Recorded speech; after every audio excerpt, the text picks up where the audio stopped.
अभी हम यहाँ पर देखें तो हमने क्लोजिंग बैलेंस में देख पा रहे हैं कि 9,800 आ रहा है। इधर देखें तो इधर 19,800 आ रहा है और उधर 9,800 आ रहा है। चूंकि असल में इसमें जो पैसा आया है, सॉरी खर्च हुआ है, वो ऐड नहीं हुआ है। तो यहाँ पर हमें ये जो केस से सैलरी दी और बैंक से दी, चाहे हमने केस दिया और बैंक से दी, सैलरी देना है तो यहाँ पर दोनों का टोटल करना होगा, इक्वल सम ये दोनों। या तो सम का फॉर्मूला लगाएं या डायरेक्टली भी हम इसको कर सकते थे। एंटर करेंगे, अब देखेंगे बैलेंस शीट के दोनों पक्ष बराबर हो गए। ठीक, यहाँ तक। इसमें बॉर्डर है, बॉर्डर हम हटा देते हैं, आउटसाइड बॉर्डर अवश्य लगा देना, फॉर्मेटिंग अच्छा होना चाहिए। अब यदि हमने यहाँ पर 1,000 रुपये बैंक से कोई खर्चा किया, जैसे एडवर्टाइजमेंट किया, तो हम एक्सपेंसेस में इसको जोड़ देंगे। यहाँ पर हम लेंगे एडवर्टाइजमेंट, केस की जगह हम ले लेते हैं बैंक, और 1,000 रुपये सेव करेंगे। बैलेंस शीट को जाके देखें, 1,000 आ गया है और यहाँ पर बैलेंस शीट के दोनों पक्ष बराबर है। अब यदि हमारी फीस आती है, सपोज करिए इसमें तो बीए है, हम यहाँ पर डीसीए पीजीडीसी ले लेते हैं। ठीक है, तो डीसीए की यदि हमारे पास 1,000 रुपये फीस आई, तो हम रिसिप्ट में यहाँ पर कोई भी दूसरा नंबर ले लेते हैं, मोबाइल नंबर 758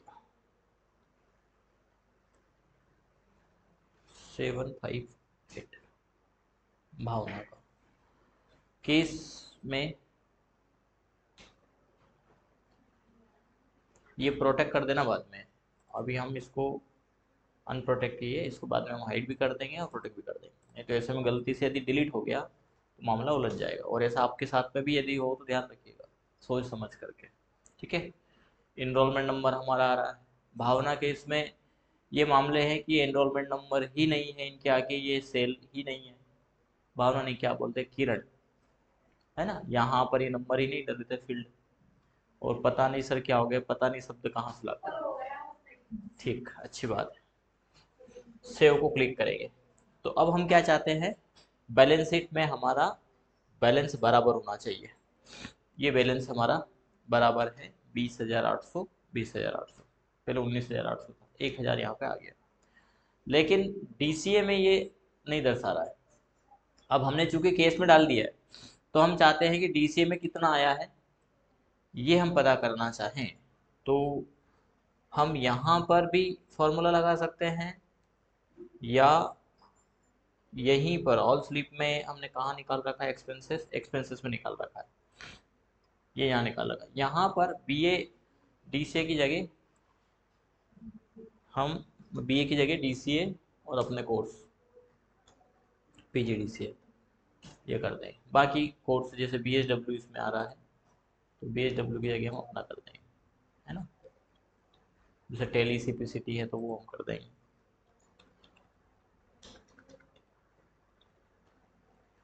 टेली कर देते हैं, इसमें सीपीसीटी कर देते हैं, ऐसा। अब जो भी कोर्स फीस है, जैसे ये कोर्स फीस है हमारी 12,500, 13,500, 3,500, 4,000 रुपये। ठीक है, तो यहाँ पर टोटल निकालने के लिए पहले तो हमें ये देखना होगा अपनी रिसिप्ट में, यहाँ पे जाना पड़ेगा कि क्या कोर्स एक ही फील्ड में है, नहीं है। डीसीए के यदि कोर्स फीस निकालनी है तो ये एक फील्ड में नहीं आ रहा, और अब हमारे पास रो भी नहीं बचे। अब यदि हम डीसीए को यहाँ रख दें तो केस तो निकल जाएगा। अब हमें वैसे तो डीसीए का ही निकालना है टोटल, डीसीए में कितना है, पीजीडीसी में कितना है, तो यहाँ हमारे पास केस भी है, बैंक भी है। आज डीसीपी जीडीसी में कितना है ये हमें ज़रूरी नहीं है ना, हमें तो कोर्स वाइज फीस निकालना है।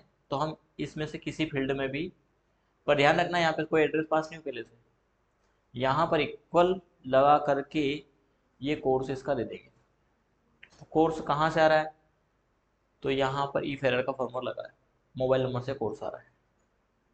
ठीक है, तो ये एड्रेस हमने यहाँ पे दे दिया है।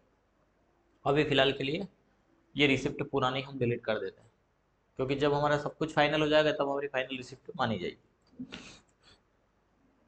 ठीक, एक बार बैलेंस शीट को चेक कर दें कि कहीं डिस्टर्ब तो नहीं हुआ, नहीं हुआ फीस उसको डिलीट करने से।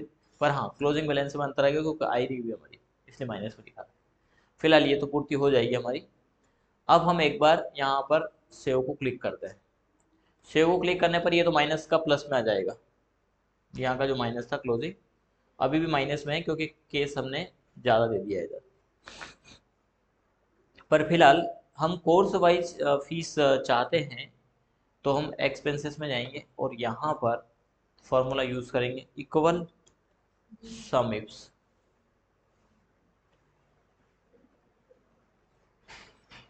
हमें यदि केस और बैंक में नहीं चाहिए कोर्स, तो हम सम से भी इसका काम चला सकते हैं। वैसे तो नहीं चाहिए हमें, सम से ही चला लो, सम इफ से। रेंज सम इफ से की जगह इफ ही लगा लें, क्योंकि हमें एक ही कंडीशन चाहिए। तो हम देंगे रेंज। लेकिन एक समस्या यहाँ पर आएगी हमारी, क्योंकि हमारे पास पैसा केस में भी आ सकता है और बैंक में भी आ सकता है। ऐसी स्थिति में इसका टोटल लगाना पड़ेगा।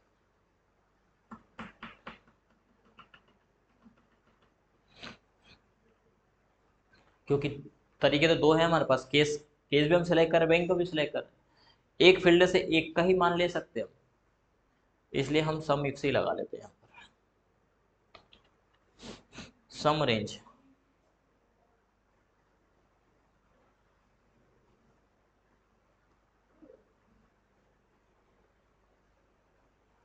ऑल रिसिप्ट में चले, यहाँ समझ में आएगा।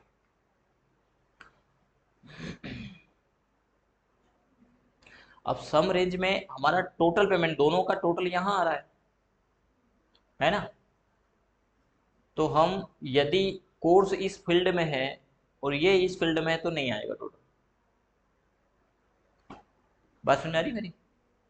सम इफ का फॉर्मूला कब चलता है, जब दो फील्ड एक ही में, यानी डीसीए भी उसी में हो और वैल्यू भी। अब हम यदि यहाँ पर इसका टोटल करेंगे तो केस केस का टोटल बताएगा, और इस फील्ड का सिलेक्शन किया तो बैंक बैंक का बताएगा। लेकिन हम क्या चाहते हैं कि टोटल डीसीए फीस कितनी आई, तो टोटल तो हमारी यहाँ आ रही है। तो इसके लिए हम क्या करें कि या तो इस रो में इसका टोटल दे दें, अब यहाँ दे चुके हैं तो यहाँ हमारा कॉलम खाली है, तो इक्वल लगा करके इस सेल को दे दें। इसमें टोटल हो रहा है, क्योंकि इसमें बैंक का भी टोटल हो रहा है और केस का भी टोटल हो रहा है। कहाँ, ये यहाँ, ये देखिए सम का फॉर्मूला लगा रहा, और यही यहाँ पे ये बैठ जाएगा, है ना। तो इसको एक बार और सेव को क्लिक करना पड़ेगा। अब हम चलते हैं EXP पर। यहाँ पर अब हम लगा सकते हैं सम इफ रेंज ऑल रिसिप्ट में। रेंज क्या है हमारी, एच, एच में हमारा डीसी है, कॉमा क्राइटेरिया, क्राइटेरिया कहाँ है हमारा, ये कोर्स, ठीक है, कॉमा सम रेंज, सम रेंज कहाँ है हमारी, ऑल स्लिप में, ये वाली सम रेंज, कोष्टक बंद, एंटर। तो डीसीए में 1000, डीसीए में 2000 बताना चाहिए वैसे, पर एक वाले में क्या है, हमारी दो रिसिप्ट है ना, तो इन दो रिसिप्ट में एक में हमने ये एड्रेस दिया ही नहीं था, पहले वाली में।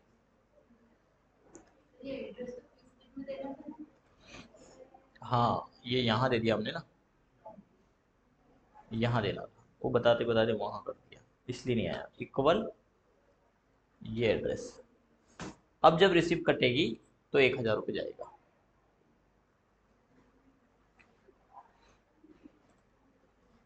ये यहाँ का आया यहाँ का नहीं आया, इसके बाद 1000 आ गया होगा, है ना। तो अब हम यूं कह दें कि एक बार और इसको डिलीट कर देते हैं,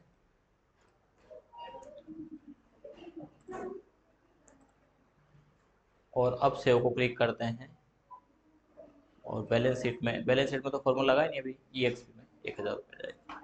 ठीक है, बैलेंस शीट में भी यदि कोर्स वाइज देखना है तो यहाँ पर तो कुछ लगाने की जरूरत नहीं, इक्वल और यहीं से इसका एड्रेस दे दो, तो इशू यहाँ हो ही रहा है, यहाँ हो रहा था यहाँ दिखा देगा।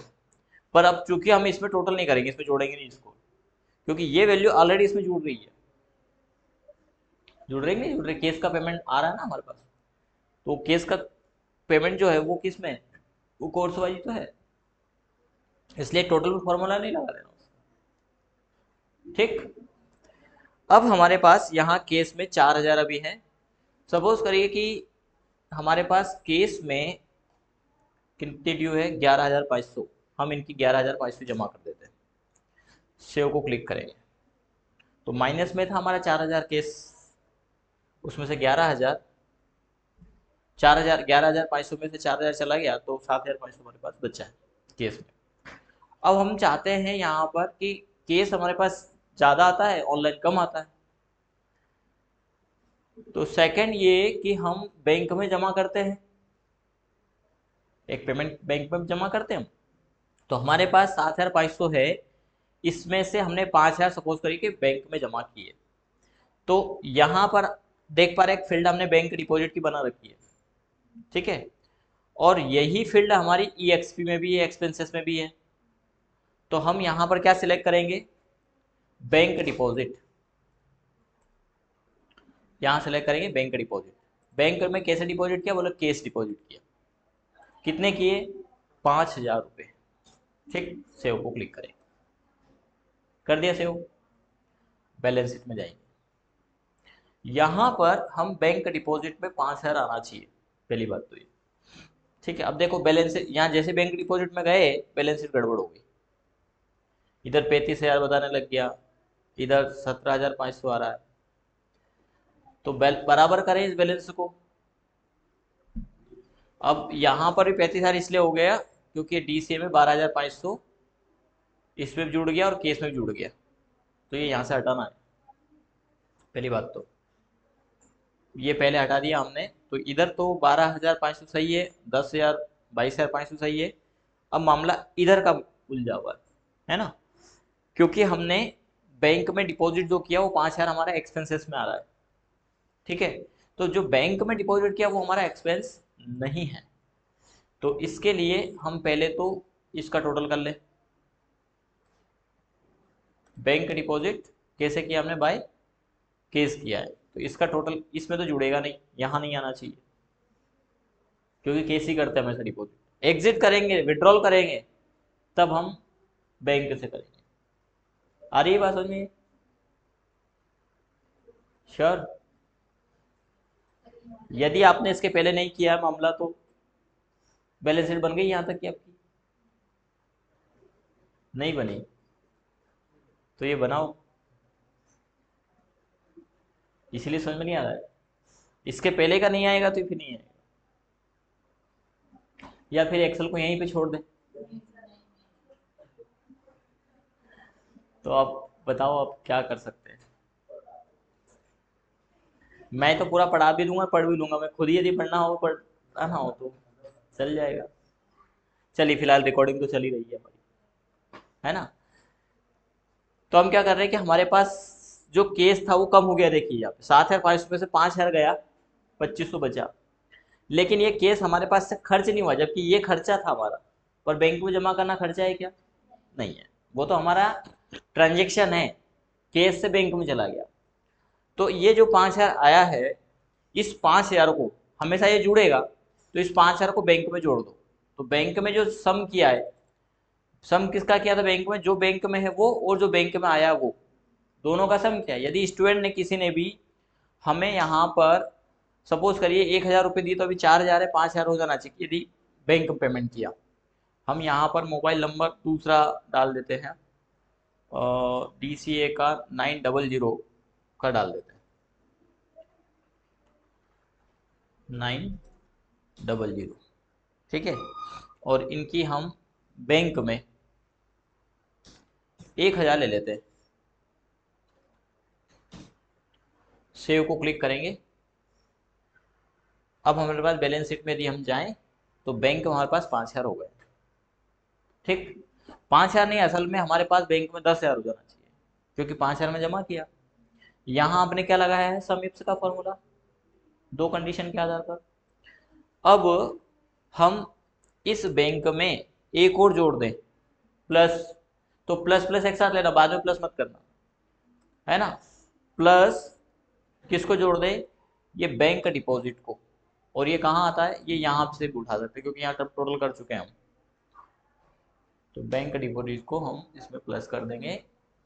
अब जब प्लस किया हमने तो 10,000 तो ये हो गया, और यहाँ पर 28,000 हो गया, क्योंकि इसमें हमारा क्लोजिंग बैलेंस से तो जुड़ा ही है, ये बैंक डिपॉजिट भी जुड़ा हुआ है, ठीक है। तो या तो ऐसा करें हम कि जब जोड़े तो इस फील्ड को जोड़े और इसमें सम लेके ही नहीं आए, या फिर इसमें इतने इतने को ऐड करें, इसमें से इस सेल को हटा दें। तो ज़्यादा अच्छा हम क्या करें, हम यहाँ से हटा देते हैं, क्योंकि यहाँ पर टोटल इसका ही है, इसी को जोड़ लेते हैं डायरेक्टली। तो यहाँ बैंक डिपॉजिट में क्या एड्रेस दे देंगे, J17, आई की जगह J ही दे दीजिए। 23,500, 23,500, ये बैंक डिपॉजिट किया है। अब इसी प्रकार बैंक विड्रॉल, पैसा निकाल भी तो सकते हैं, तो ये पैसा माइनस भी होना चाहिए। आप कहें तो बता दूं, और आप कहें कि सर नहीं तो बता दें। अब हमारे इसमें बैंक विड्रॉल का ऑप्शन इस पे हमने नहीं रखा है, तो हम यहाँ पर एक फील्ड बनाए पहले तो बैंक विड्रॉल की, या इनमें से एक संशोधन कर ले, legal expenses, mike expenses, other expense, ये अदर एक्सपेंसेस को हटा देते हैं। यहाँ पर विड्रॉल का हम बना लेते हैं बैंक, वैसे जरूरत बहुत कम पड़ती है bank withdrawal.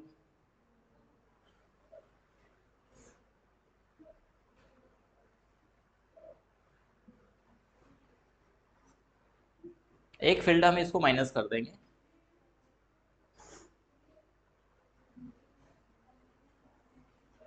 Other equipment case closing balance, other expenses कर देंगे, तो फिर हम अदर में डाल नहीं पाएंगे। और एक रो इंसर्ट करेंगे, कर सकते हैं वैसे, पर हमारा बाकी के जो फॉर्मूले हैं उनमें चेंजेस आएगा। हालांकि हम बैंक विड्रॉल को, क्योंकि वहां ऑप्शन आना चाहिए,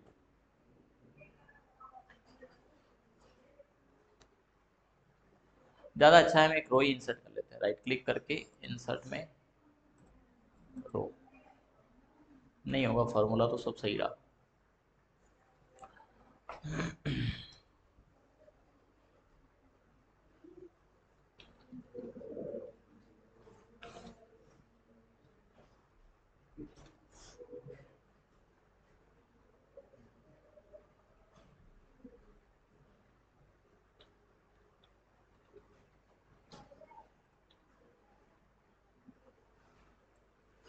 अब ये हमारा एक्सपेंसेस में आना चाहिए, तो इसको हमें अपडेट करना पड़ेगा। कहाँ, डेटा में, डेटा वैलिडेशन, रेंज F21 है, तो आई थिंक 22 में काम हो जाएगा हमारा, तो इसको 22 कर दो, कुछ करने की जरूरत ही नहीं है।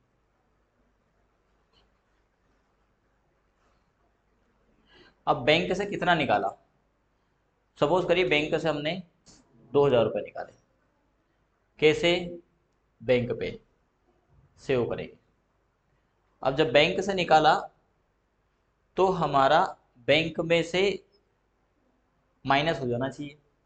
तो पहले ये आई तो सही, तो आने के लिए तो हमें क्या करना है, यहाँ पर फॉर्मूले को बढ़ाना है बस आगे।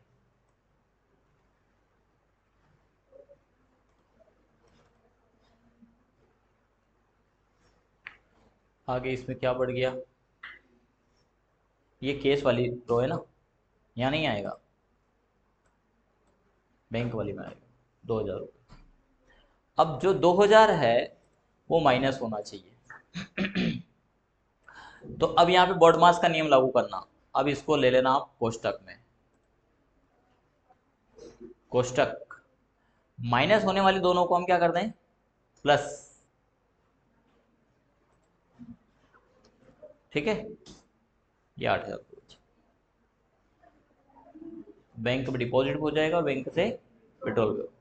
पर जब बैंक से विड्रॉल होगा तो माइनस तो हो गया, लेकिन केस में जुड़ना भी चाहिए, उल्टा होगा ना, इधर से उधर आएगा, उधर से इधर आएगा।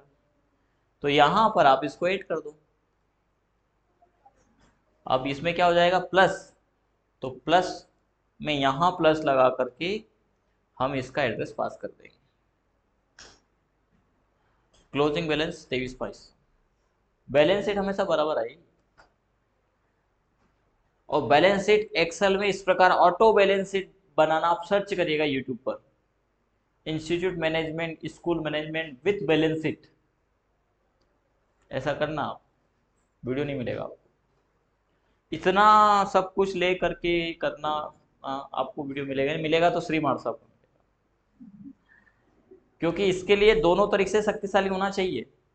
यानी पढ़ाने वाले तो बहुत बड़े दिग्गज, बहुत सारे लोग हैं, मैं नहीं बोलूंगा कि हमसे पढ़ाने वाले कोई नहीं, बहुत सारे लोग हैं हमसे ब्रिलियंट है, जिनकी प्रोग्रामिंग कंसेप्ट बहुत अच्छी है, लेकिन पढ़े भी तो सही, उसको देखे भी तो सही। हमारे खुद के व्यूवर नहीं है रहे इसमें।